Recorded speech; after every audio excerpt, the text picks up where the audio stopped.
Ate, nakikita mo pa ba yan, te? Hindi naman. Kahit pa paano, awalan ko. Taga saan po kayo? Taga-Katmon. Saan sa Katmon, ate? Sa may, sa may, malapit sa Francis. Ay naku, ate, wala po kayong mga anak? Wala. Yes ko, may ipis. Patay na, wala na, kinuha na nilod yung kasama. Ate, nakikita mo pa ba yan? Oo.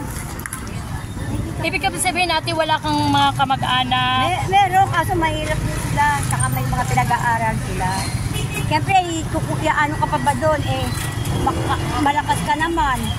Opo, kahit pa paano po tutulungan kayo na kasi ate, may aninag pa ba yung mata mo? Meron. Mayroon talaga? Mga kapatid po, wala. May kapatid ko nangangalakal din. Mga kapagsew, nandito may nakita akong isang ginang na namamasura pero nakakaawa, di ba? Kasi isa siyang bulag pero tinatanong ko po siya kung nakikita niya pa po ba yung mga ginagawa niya na hinihimay-himay niya sa kamay niya, sa pamagitan ng kamay niya yung kanyang pagbabasura na kung ano yung makukuha niya dun sa mga basura. Dito po sa Malabon Central Market, mga kapagsew, ito po yung basura na tambakan dito sa market ng Malabon. Ayan po, nakikita niyo yung basura dito. Ito po si nanay, taga-Katmon po sa may Francis.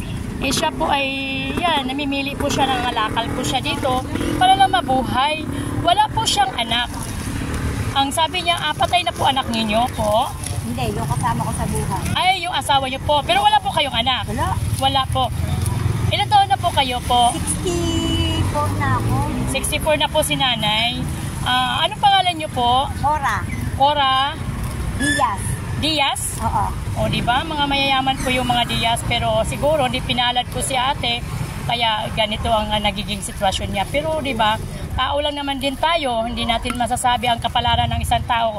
Kaya mga kapagsew, sana kung mapanood ninyo tong aking video, baka pwede naman po pakisuportahan natin si Ate Cora Diaz, taga Katmon Francis po ito, Malabon.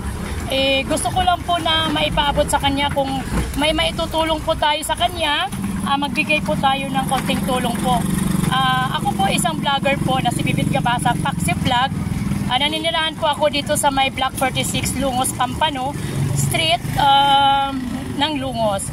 Gusto ko po na makaabot tayo kay nanay kung sino po yung may bukas na kalooban na magbigay po kay nanay, iparating po nyo sa akin at sama-sama po tayong ipaparating po kay Nanay Cora doon sa kanyang tahanan kung saan po siya naninirahan. Kaya mga kapagsew, ako po isang vlogger na hindi pa po tayo nabibiyayaan. Kaya ako po humihingi sa inyo ng tulong na kahit papaano ay mabigyan natin si nanay ng kunting kabuhayan o kahit man lang kunting pangangailangan sa araw-araw. Kasi po, syempre nakikita natin yung isang tao, hindi naman po na porke ganun hindi po natin mararamdaman kung anong hirap po yung nararamdaman ni nanay, no? Kaya mga kapagsew, konting tulong lang po kung pwede lang po. Nakikita po natin yung sitwasyon niya. Siguro kung nakilala nyo ako, isa po akong hindi naman pang kilalang vlogger, pero ang pakay ko lang po talaga yung makatulong sa kapwa. Nay, bigyan nyo po ako ng address kung saan po kayo nakatira. Opo, parang pagdating ng pupuntahan ko po kayo. Sitio Sais. Sige po. Katmon. Sitio Sais, Katmon, Malabon City. Yun po yung, kilala po kayo doon sa lugar nyo? Kilala ko doon. Cora Diaz. Kilala ko. Nanay, wala po, ako po isang mahirap lang din, pero bigyan po kita ng kahit paano pambili bigas. Nanay, wala po akong kakayahan sa ngayon. Pero pambili lang po kahit na ilang kilong bigas, nay. Itatabi nyo lang po muna itong aking wala po akong pero kahit pa paano makatulong po sa inyo yan, nanay. Dagdagan ko po yan pagdating ng pag ako po ay pupuntahan ko po kayo sa Sitio Sais, Katmon, Malabon. Okay. Nanay Cora, thank you very much po. Bibit Gabasa po, isa po akong vlogger. Opo, wag po kayo mag-alala, nay. Hindi po magtatagal, tutulungan po kita.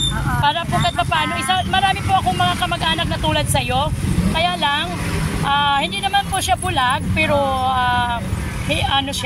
normal, pero siyempre depression, kaya po nagkakaroon ng ganitong sitwasyon din yung kapatid ko. Pero tinutulungan ko po siya, wala po tayong magagawa. Kung yun talaga ang gusto niya, wala po ako magagawa. Pero kayo Salamat po, salamat Bibit ha. opo po, Basa, kabasa po. nabasa, Opo, nakikita mo po ako? konti lang. Konti lang? Alam mo, Opo.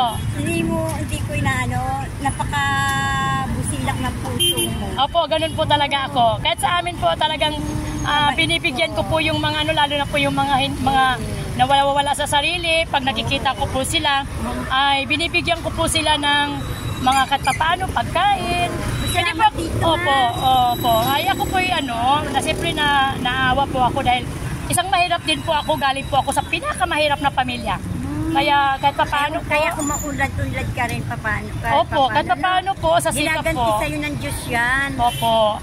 Maraming salamat Pagpalain ka ni Lord. Yes Kung po. may Hello po magkaroon mga ako. kapagsew. Ito po si Nanay Cora. Papasuporta po natin ito. Nakakaawa po ang kalagayan niya. Kasi po, tingnan niyo po siya. Hindi siya makaaninag lang daw po siya. Pero ito po yung kanyang hinahalukay dito sa loob ng public market. Ito yung mga basurang hinahalukay niya para lang kumita at makakain si Nanay Cora. Kaya tandaan ninyo mga kapagsew, kunting tulong lang po kay Nanay Cora kung gusto niyo po, ha? Bukas ng kalooban niyo. Maraming salamat po at magandang umaga sa inyong lahat. Bye! Salamat po, Bibit ha. Opo. Pagpalain ka ng Diyos. Pupunta. Yes po. Thank you very much po, Nanay.